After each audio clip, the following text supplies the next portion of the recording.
Olá, irmão! Saúdo cada um de vocês com a graça e a paz do nosso Senhor Jesus Cristo também. Meu nome é Miriam Anita, estamos aqui para estudar um texto do irmão Wagner Bragança, cujo nome é Deus visita o povo dele. Este texto foi escrito para o Manancial, que é um livro publicado pela União Feminina Missionária Batista do Brasil, que oferece mensagens escritas através da palavra de Deus, que é a Bíblia, com o objetivo de inspirar, confortar, fortificar e edificar espiritualmente a sua vida. Eu não escrevi o texto, como vocês sabem, quem escreveu foi o irmão Wagner Bragança. O que eu vou fazer? Eu vou ler o texto e contar para os irmãos aquilo que eu entendi. Antes de orarmos, eu peço aos irmãos que compartilhem este pequeno vídeo. Para quê? Para que outras pessoas possam ter o privilégio de ouvir a palavra de Deus. E como eu sempre digo, pode ser que nada do que eu diga mude a vida de alguém, mas com certeza a palavra de Deus muda, né? A gente sabe que o nome de Jesus tem poder. Então fica aí a sua responsabilidade como um missionário urbano. Vamos orar? Ó Senhor, visita o teu povo, tem misericórdia de nós, que nós possamos aprender a importância de sermos visitados por Ti. Muito obrigado por tudo. Cuida de nós, Senhor, nós precisamos de Ti. É em Teu nome, Jesus Cristo, que oramos. Amém. Bem, irmãos, o nosso texto está em Lucas, capítulo 7, nós vamos ler do versículo 1 até o 17. E diz assim, ó.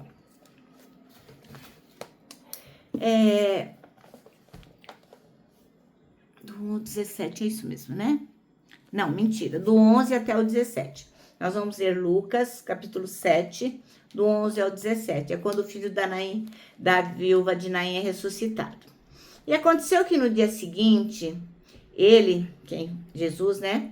Foi à cidade de Naim, e com ele iam muitos dos seus discípulos e uma grande multidão. Quando chegou perto da casa da cidade, eis que levavam um defunto, filho único de sua mãe, que era viúva, e com ela ia uma grande multidão da cidade.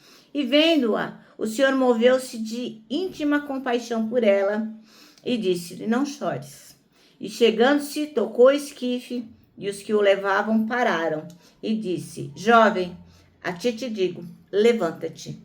E o que fora defunto, assentou-se e começou a falar. E entregou a sua mãe. E de todos se apoderou o temor, e glorificavam a Deus, dizendo: um grande profeta se levantou entre nós, e Deus visitou o seu povo. E correu dele essa fama por toda a Judéia e por toda a terra circunvizinha. Bom, irmãos, assim, a primeira coisa que eu quero dizer a vocês é o que representava ser uma viúva na época de Jesus, né?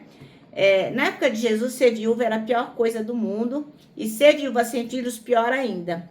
Por quê? Ser viúva já era bem difícil, porque as viúvas elas eram marginalizadas, elas não eram muito respeitadas na sociedade patriarcal lá da Palestina, e quando não tinha filho, pior ainda era a situação. Sem o marido para protegê-las e sem o filho para garantir a subsistência, como elas iriam comer, viver, enfim, muitas viúvas acabavam na extrema pobreza, miseráveis. A sociedade judaica da época, ela tinha algumas proteções para as viúvas, como a herança dos parentes mais próximos, mas essas medidas muitas vezes não eram suficientes. E Jesus conhecia a vulnerabilidade das viúvas e frequentava e sempre ele destacava a importância de cuidar das viúvas e dos órfãos.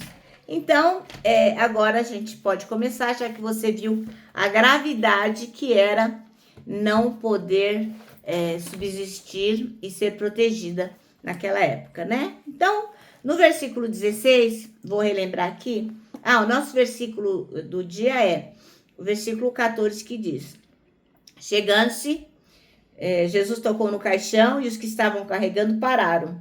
Então Jesus disse: jovem, eu ordeno a você, levante-se. Bom, então no versículo 16, que eu vou ler também para vocês agora, que fala assim: e de todos se apoderou o temor e glorificaram a Deus, dizendo: um grande profeta se levantou entre nós e Deus visitou o seu povo. Então nesse versículo a gente encontra o quê? Uma expressão de muita admiração, de muita fé dessa multidão que estava ali, que presenciou aquele milagre incrível. Imagina o que deve ser uma pessoa estar mortinha da Silva e ela voltar à vida. Misericórdia. E essa expressão, essa surpresa que eles falam, eles só podem ter uma expressão, né? Que é Deus visitou o seu povo. Era tão fantástico, era tão extraordinário, que eles chegaram a essa conclusão, que Deus havia visitado o povo dele. Ora, Jesus foi à cidade de Naim. Mas o que tinha levado Jesus para Naim? Por que ele foi lá? Ele foi por causa do sofrimento de uma mulher. E que mulher é essa? Uma mulher viúva, que além de ser viúva, tinha perdido seu único filho. Então, isso poderia levá-la à extrema pobreza.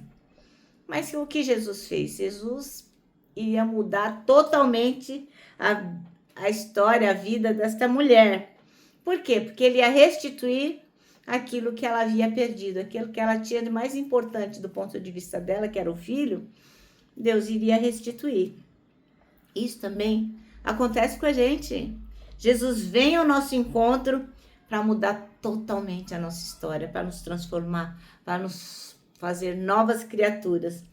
Porque Jesus Cristo, ele traz vida onde há morte, ele traz alegria onde há tristeza, ele dá esperança para aquele que acha que não tem mais jeito. Esse é o nosso Deus, Deus maravilhoso.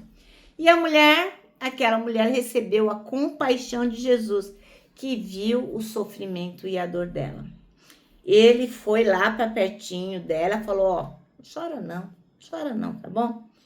E não houve um pedido de ajuda. Ela não tinha pedido para Jesus, Jesus, ó, cura meu filho, restitui a vida dele. Não, ela não pediu nada para Jesus. Mas Jesus, Deus soberano e maravilhoso que ele é, o que ele fez? Ele enxergou o problema daquela mulher viúva e resolveu. Ora, essa iniciativa só tem uma resposta para ela, né? A motivação era o grande amor, o incrível amor, o amor misericordioso do nosso Deus. Quando Jesus foi lá perto do menino que estava morto, isso era uma coisa terrível, porque se você ver lá em Números 19, 11, diz assim, ó, quem tocar num cadáver humano ficará impuro durante 7 dias. Então, ficar impuro ficava afastado do povo, né? Mas Jesus, ele não se importou com as leis cerimoniais judaicas. Ele foi lá e fez o que tinha que fazer. Por quê? Porque Jesus já sabia que a necessidade humana está acima de qualquer lei cerimonial. Por isso, Jesus falou ao morto e restituiu-lhe a vida. Isso é tão incrível, né, irmãos? Então, que nós possamos realmente também estarmos atentos para tantas coisas maravilhosas que o nosso Deus faz conosco e que a gente possa reconhecer que Ele nos visita, que Deus visita o povo dele. Bom, o nosso manancial termina assim, ó. Jesus tem grande compaixão por seu povo. Eu creio nisso também. Bom, vou terminar aqui deixando meu abraço diário de urso, ó. Lembrando que para nós que reconhecemos que Deus nos visita, que Deus visita o seu povo, para nós o abraço dá super certo. Quero que você também tenha em mente o versículo deste ano, que é o Salmo 25, 12, que diz assim, quem é o homem que teme ao Senhor? Ele o instruirá no caminho que deve seguir. Agora eu vou me despedir com a frase do ano, uma frase que eu achei incrível, do Tozer, que diz assim, ó, tudo está errado, até que Deus venha e conserte as coisas.